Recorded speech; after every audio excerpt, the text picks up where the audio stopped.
We all use data in our lives to make decisions. For example, when you go to the grocery store, you might pull two cereal boxes off the shelf and look at the nutritional labels in order to figure out which one has more sugar in a serving. But this is not how a statistician thinks about data. A statistician is interested in comparing large groups of individuals instead of just comparing a few individuals.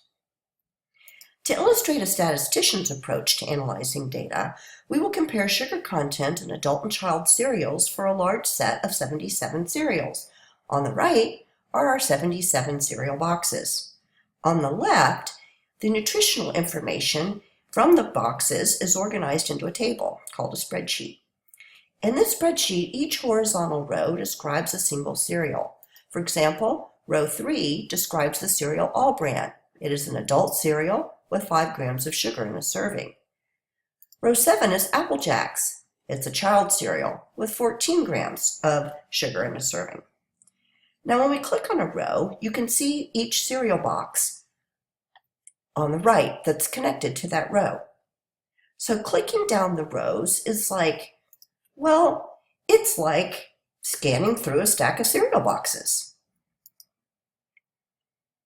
There are 77 rows in the spreadsheet because there are 77 cereals in our data set.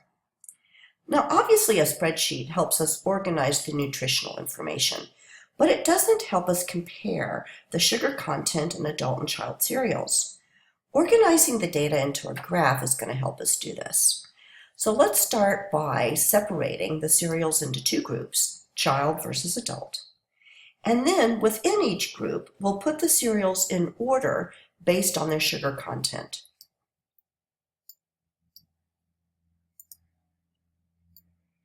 So what we have now is a graph of how sugar is distributed among the child cereals on the top and among the adult cereals on the bottom. We can see the amounts of sugar, and we can see how many cereals in each group have a given amount of sugar. For example, let's look at 13. 13 represents 13 grams of sugar in a serving. There is only one adult cereal with this amount of sugar. Let's look at the spreadsheet and see which cereal that is. It's Mueslix Crispy Blend. But in the child cereal groups, there are 3 cereals with 13 grams of sugar. Let's see which ones they are.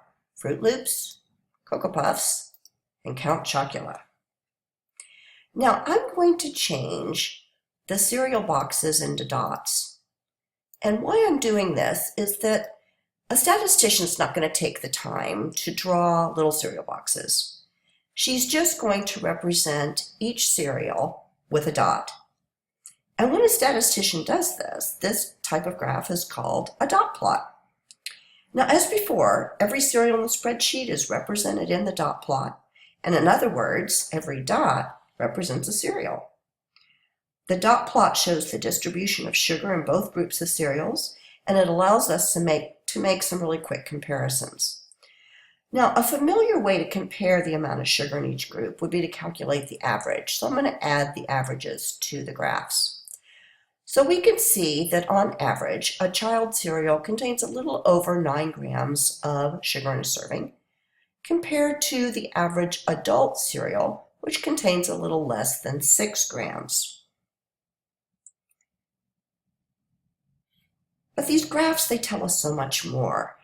And this is what statisticians are really interested in, how the data varies and what patterns are in the data. So from the dot plot, we can easily see how the sugar content varies in each group. There are quite a few adult cereals with no sugar at all, and the largest amount of sugar for any adult cereal is 14 grams. Child cereals vary between 3 grams and 15 grams of sugar in a serving. We can also see some important patterns. For example, a fairly large proportion of adult cereals have 3 or fewer grams of sugar in a serving. In other words, there are quite a few adult cereals that do not have much sugar.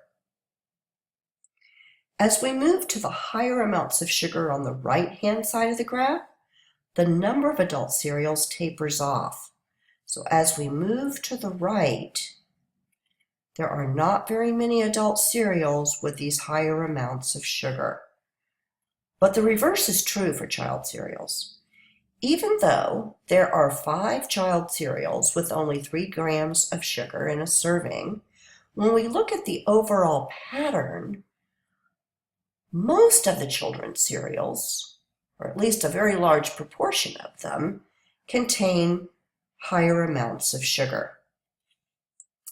So when describing data, a statistician will look at averages, but she is more interested in seeing how the data varies and if there are patterns in its variability.